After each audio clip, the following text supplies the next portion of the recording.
नमस्कार दोस्तों, मैं सुधांशु शेखर टीटीएस सिनेमा के एक नए एपिसोड में आपका स्वागत करता हूं।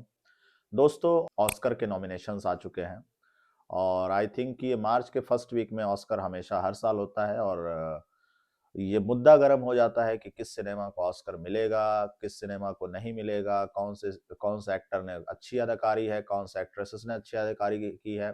स्क्रिप्ट्स के ऊपर काफ़ी डिस्कशंस होने लगती हैं। सिनेमा जगत के प्रेमियों के बीच ये काफ़ी मुद्दा गर्म हो जाता है। तो हम जल्द ही एक एपिसोड लाएँगे जो ऑस्कर्स को डेडिकेटेड होगा इस साल के नॉमिनेशंस के ऊपर। लेकिन आज हम जिस फ़िल्म की चर्चा करने जा रहे हैं दोस्तों, उसने भी ऑस्कर में धूम मचाई थी और उसके 12 नॉमिनेशंस थे 2015 में, जब वो रिलीज जिस साल हुई थी 2015 में, द रेवेनांट थी। रेवेनांट दोस्तों ऐसी फिल्म थी जिसने पूरी दुनिया में धूम मचा दी थी, क्योंकि एक ऐसे मुद्दे पे बनी हुई थी। उसके डायरेक्टर थे अलेहांद्रो इनारुतु, वो भी कई बार ऑस्कर जीत चुके हैं कई फिल्मों के लिए। अलेहांद्रो इनारुतु ने उसके ऊपर एक डॉक्यूमेंट्री बनाई थी जिसके पीछे उसका मकसद बताया था कि वो ना सिर्फ एक कहानी पे फोकस करना चाह रहे थे, लेकिन पर्यावरण को औद्योगिकरण की वजह से कैसे ह्रास हो रहा है, वो भी उस थीम में उसे टच किया गया था। दोस्तों, जैसा कि मैंने बताया कि रेवेनांट ने ऑस्कर में धूम मचाई थी। 12 नॉमिनेशंस उसे प्राप्त हुए थे और 3 कैटेगरी में उसने ऑस्कर जीता भी था, जिसमें बेस्ट एक्टर, बेस्ट डायरेक्टर और बेस्ट सिनेमेटोग्राफर की भी कैटेगरी थी। इसकी सिनेमेटोग्राफी बहुत ही कमाल की थी। अगर आप इसे देखेंगे तो सिनेमेटोग्राफी इसकी इतनी खूबसूरत है कि बहुत कम फिल्मों की इस तरह की सिनेमेटोग्राफी, प्राकृतिक परिदृश्यों की सिनेमेटोग्राफी इतनी अच्छी है कि आप अभिभूत हो उठेंगे और उसके लिए उनके सिनेमेटोग्राफर को बेस्ट सिनेमेटोग्राफर का खिताब भी दिया गया था। तो दोस्तों, आइए अब बात करते हैं इस सिनेमा की कहानी के ऊपर। तो ये सिनेमा जो बेस्ड है, अधिकतर सिनेमा कहानियों पे बेस्ड होती है, उपन्यासों पे बेस्ड होती है। वहाँ हॉलीवुड में ज़्यादातर कहानियाँ जो होती है वो एडप्ट की जाती है नॉवेल से, लेकिन ये एक ऐसा सिनेमा था जिसे एक पोयम पे बेस्ड किया गया था और पोयम का नाम था the son of Hugh Glass. दोस्तों, ह्यू ग्लास इसका मुख्य किरदार है, जिसकी भूमिका निभाई है लियोनार्डो द कैप्रियो ने। लियोनार्डो द कैप्रियो ने भी बेस्ट एक्टर के रूप में अपना पहला ऑस्कर जीता था इस मूवी के लिहाज से। इस फिल्म में ह्यू ग्लास का जो कैरेक्टर है वो एक फर ट्रैपर की भूमिका निभा रहा है। फर ट्रैपर दोस्तों उस समय काल में, जिस समय काल को इस सिनेमा में दिखाया गया है, भालुओं का शिकार करके उसके फर से जो सप्लाई होते थे, उनके फरों से जो कपड़े बनाए थे, एक बहुत बड़ा एक ऐसा वर्ग खड़ा हो गया था जो भालुओं का शिकार करके उसके फर को लिंच करके, लिंचिंग का मतलब वो होता है कि उसको कैसे उतार करके फर को फिर उसे सेल किया जाता था। काफी प्रॉफिटेबल हो रहा था और कई कंपनियां ये काम कर रही थी। जो ह्यू ग्लास को अपॉइंट करता है अपनी कंपनी में, उसका नाम रहता है एंड्रयू हेनरी। और जब वो एक एक ऐसे जगह पे बियर का शिकार करने जाते, भालू का शिकार करने जाते जंगल में, तो ऐसा कुछ घटनाक्रम बनता है जो कि आप जब मूवी देखेंगे तब आपको दिखेगा। भालू, एक मादा भालू अपने बच्चों की रक्षा के लिए ह्यू ग्लास पे अटैक करता है और बहुत ही खतरनाक अटैक होता है। उसे फिल्माया भी बहुत ही बेहतरीन तरीके से गया है, एक आइकॉनिक फिल्म का दृश्य है वो। जब उसका अटैक होता है उस पे, तो इतनी बुरी तरीके से ह्यू ग्लास घायल हो जाता है कि वो चलने फिरने के काबिल नहीं रह जाता। बहुत ही बुरी तरीके से उसे वो भालू घायल करता है और जो कंपनी का मालिक होता है एंड्रयू हेनरी, वो बहुत प्यार करता है ह्यू ग्लास से, उसे उससे बहुत अफेक्शन रहती है, क्योंकि उसने कंपनी के लिए बहुत कंट्रीब्यूट किया होता है, उसे उस जगह की जानकारी भी होती है। इसलिए भी एंड्रयू हेनरी उसे खोना नहीं चाहता था। वो चाहता था कि ह्यू ग्लास किसी तरह से जिंदा बचे। लेकिन उसके कई साथी, चूंकि वहां पे एक आरिकारा ट्राइब होता है जो बार-बार अटैक करता रहता था इन शिकारियों पे, इन बिजनेसमैन्स पे जो फर इकट्ठा करने वाले थे। तो वहां पे एक कैरेक्टर है जिसका किरदार निभाया है टॉम हार्डी ने, और टॉम हार्डी को बेस्ट सपोर्टिंग एक्टर के लिए भी इसमें नॉमिनेट किया गया था। उसने बहुत अच्छी भूमिका निभाई है और जो उसने जिस कैरेक्टर की भूमिका निभाई है उसका नाम होता है जॉन फिजराल्ड। जॉन फिजराल्ड काफी धूर्त प्रवृत्ति का व्यक्ति होता है, सिर्फ उसके अंदर पैसा कमाने का लालच होता है, किसी के प्रति उसकी कोई श्रद्धा या ईमानदारी या भक्ति नहीं होती। वो बहुत ही संकीर्ण विचारधारा का आदमी दिखाया गया है। वो ये चाहता है कि ह्यू ग्लास को बचाने के लिए जो हेनरी जो कोशिश कर रहा है उसे ना किया जाए, क्योंकि उसकी वजह से दूसरों की जान को भी खतरा हो सकता है। हेनरी इस बात को नकारता है, उस बात को स्वीकार नहीं करता। लेकिन हेनरी अपने कंपनी के बाकी लोगों को ऑफर देता है कि ह्यू ग्लास की जान की रक्षा के लिए जो भी उसके केयर टेकिंग के रूप में रहेगा, उसे वो पुरस्कार देगा। अपने लालच के वशीभूत हो जॉन फिजराल्ड ह्यू ग्लास की रक्षा करने के लिए तैयार हो जाता है।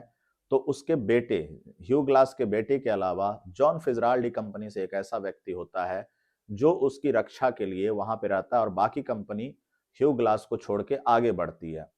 आगे जब फिल्म में चलते हैं तो ऐसा दिखाया गया है कि जॉन फिजराल्ड किसी भी तरीके से चाहता है कि ह्यू ग्लास की हत्या कर दे और वो आगे बढ़ जाए ताकि उसे पैसे भी मिल जाए और उसे उसकी केयर टेकिंग करने का वो जिम्मा भी ना उठाना पड़े।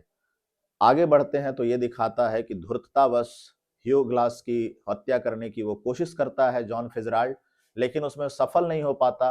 ह्यू ग्लास का जो बेटा होता है वो उसे आके बचा लेता है और उसी क्रम में कुछ ऐसा होता है कि जॉन फिजराल्ड ह्यू ग्लास के बेटे की हत्या कर देता है।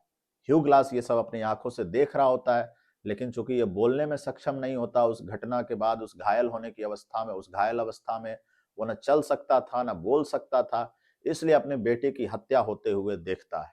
ये सब देखते हुए वो चुप रहता है और जो जॉन फिजराल्ड होता है अपने कंपनी के मालिक को झूठ बोलता है कि ह्यू ग्लास मर चुका है और वो आगे बढ़ जाता है। उसको पैसे भी मिल जाते हैं, लेकिन ह्यू ग्लास की जर्नी तब रेवेनांट की शुरू होती है, सर्वाइवल की जर्नी। उसके बाद असली मूवी में जो टर्न आता है यहां से आता है। करीब 1-1.5 घंटे तक की उसकी सर्वाइवल की जर्नी वो दिखाया जाता है कि इतनी खतरनाक सिचुएशन में, बहुत ज्यादा ठंड में भी कैसे अपनी इच्छा शक्ति का प्रयोग करते हुए ह्यू ग्लास अकेले अपनी सर्वाइवल की जर्नी करता है।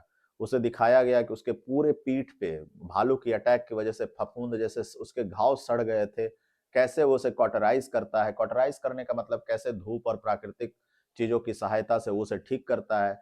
फिर उसे एक रेफ्यूजी मिलता है जो उसकी मदद करता है और आगे बढ़ते बढ़ते बढ़ते किसी तरीके से उसके जीवन का सिर्फ एक मकसद रहता है कि वो बदला लेना चाहता है जॉन फिजराल्ड से अपने बेटे की हत्या का।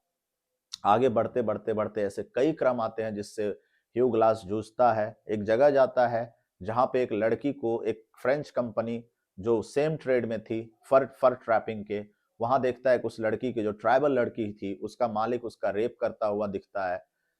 ह्यू ग्लास उसकी रक्षा करता है, उस लड़की को वहां से छुड़ाता है, फिर आगे बढ़ता है। आगे चलते चलते चलते ऐसा होता है कि जो एंड्रयू हेनरी होता है उसकी कंपनी का मालिक, उसे दिखता है उसका एक फ्लास्क जिससे वो पानी पीता था, तो उसे शक होता है कि हो ना हो ह्यू ग्लास कहीं जिंदा है। तब वो जॉन फिजराल्ड को क्वेश्चन करता है। जॉन फिजराल्ड को लगता है कि उसकी कहानी शायद झूठी जो थी वो हाईलाइट होने वाली, वो छोड़ के भाग जाता है कंपनी को। तो ह्यू ग्लास के नेतृत्व में 2 कंपनियां बनती है और हेनरी और ह्यू ग्लास जॉन फिजराल्ड की खोज में निकलते हैं। जॉन फिजराल्ड से वो बदला लेना चाहता है ह्यू ग्लास, इसलिए कंपनी वालों को उसके सच का नहीं बताता कि उसने कैसे उसकी धोखाधड़ी की थी, क्योंकि वो खुद ही उसकी हत्या करना चाहता है। आगे चलते चलते दोस्तों दोनों एक जगह टकराते हैं। अंत में एक बहुत बेहतरीन तरीके से फिल्माया गया फाइट सीन भी है जो बहुत ही बेहतरीन तरीके से फिल्माया गया है। डायरेक्शन की उसमें बहुत खूबसूरती दिखाई गई है। दिखाया गया है कि कैसे चालाकी से ह्यू ग्लास जॉन फिजराल्ड को पछाड़ता है, लेकिन अंत में जब उसको उसकी हत्या करने का मौका मिलता है तो वो उसकी हत्या नहीं करता बल्कि उसे क्षमा कर देता है और उसे छोड़ देता है, क्योंकि उसको एक जिस रिफ्यूजी ने मदद की थी उसका एक कथन याद आता है कि revenge is in the hand of gods. तो ये चीज जब से उसको याद आती है वो उसके शव को एक झील में प्रवाहित करता है और छोड़ देता है। तो दोस्तों इसके बाद ह्यू ग्लास, उसे शांति मिलती है, ज्यादा शांति तब मिलती है जब उसे क्षमा कर देता है और वो एक पहाड़ी में जाता है। अंत में ऐसा दिखाया गया और उसकी जो दिवंगत पत्नी होती है उसके स्पिरिट से उसकी मुलाकात होती है। तो दोस्तों ये द रेवेनांट की कहानी आपके साथ हमने साझा करी और जैसे मैंने पहले ही बताया कि इसने ऑस्कर्स में धूम मचा दी थी और पहली ऑस्कर लियोनार्डो डिकैप्रियो ने इसके लिए जीती है और बहुत ही बढ़िया सिनेमेटोग्राफी है। म्यूजिक भी इसका बहुत ही शानदार है, बैकग्राउंड के साथ बहुत ही अच्छे तरीके से सिंग करता है।